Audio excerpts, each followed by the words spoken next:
How to add medications to the Apple Health app on your iPhone. In this quick tutorial, I'll show you how to set up medication tracking and reminders in Apple Health. First, open the Health app on your iPhone.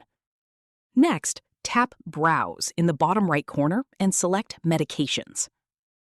Now, tap Add Medication. Use the search bar to enter your medication name, then select it from the list or tap Done. After that, choose the medication type, such as tablet, capsule, liquid, or another form on your prescription. Then tap on Next. Next, enter the medication's strength, if applicable, and tap Next. You can then set up a schedule for when you need to take it. Choose how often you take the medication and set the time, or multiple times throughout the day if needed. You can also choose a start date and, if applicable, an end date for the medication schedule. Tap Next, and you'll have the option to customize the medication's appearance by selecting a pill shape, color, and background color. This can make it easier to identify your medications. Then tap on Next. Again, tap on Next.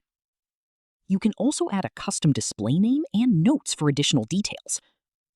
Once everything looks good, tap Done to save the medication. Your medication will now appear in the Health app, and if notifications are enabled, Apple Health can send reminders to help you stay on track with your medication schedule. And that's how to add medications in Apple Health on iPhone. If this tutorial helped, don't forget to like the video and subscribe for more Apple Health and iPhone tips.